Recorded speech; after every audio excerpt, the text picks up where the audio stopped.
Okay, so you got a little taste there of kind of what it sounds like. For the record, I am running an older Denon AVR 687 receiver.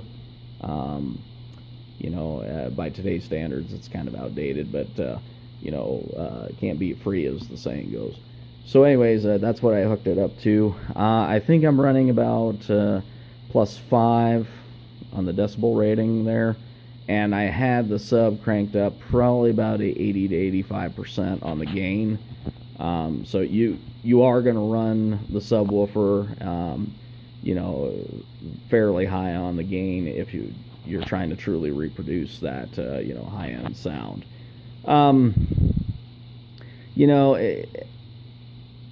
As mentioned elsewhere, the subwoofer, when you're talking about high-end subwoofers and stuff like that, this thing's not necessarily going to compare to it, but it's not supposed to. It's not competing with that. I would say, it's real competition, and quite frankly, no competition would be something like the Polk PSW 10, which, in my opinion, doesn't even come close. Even if you got two Polks, you're still not going to get that low-end frequency range that this thing provides. So anyways, it's a good all-around, just cheap subwoofer to buy by home theater standards. It is not an expensive sub, and it does surprisingly well. And for the record, I am in a very large open living area. It's probably about 25, 30 feet across. It's got an 11-foot vaulted ceiling. And this thing can fill that space with just a single sub. So overall, it's just an incredible subwoofer for the money.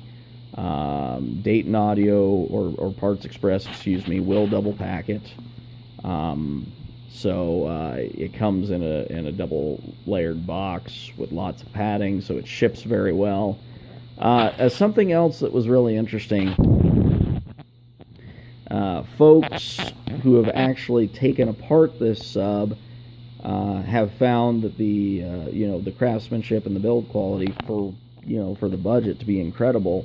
They didn't find a bunch of debris or sloppy glue jobs or anything like that on the inside, as opposed to Klipsch, which a lot of people they're like, oh wow, they're such high-end subs and everything else, and the build quality is great. Well, if you actually pull one apart, you'll see kind of shoddy glue work, debris, like clipped leftover bits of wiring and stuff like that left still inside the sub, which to me is the hallmark of a company that is only concerned about the bottom dollar and doesn't necessarily care about build quality. And I know a lot of people are screaming sacrilege right now. How dare I say that about Klipsch, but sorry, that's just my personal opinion. But anyways, so all in all, an excellent subwoofer for the price. As mentioned, it's about $138 with the coupon code from Retail Me Not. Just go to Retail Me Not and pop in Parts Express for the store, and you should be able to get that coupon code there for $138. Or if you're willing to wait until the holiday season, you can get it even cheaper than that. They also do have occasionally an open box item if you're looking to go really cheap, but be aware you will pay shipping on that. About, I'm not sure how much it is. It's like about $7 or $8. It's not super expensive, and you can get them for about $106, $110 at that price with the open box if you want to, just try and get it as absolutely cheap as you possibly can. The other one that usually comes up in this price range is the monoprice sub, which is a decent sub for the price. But I would still say that the Dayton Audio, if you're looking $150 new or less, you're just not going to find another sub that's going to produce what this can for the money. And that's all I have, and thanks for watching. Okay, so you got a little taste there of kind of what it sounds like. For the record, I am running an older Denon AVR 687 receiver. By today's standards, it's kind of outdated, but can't beat free, as the saying goes. So anyways, that's what I hooked it up to. I think I'm running about +5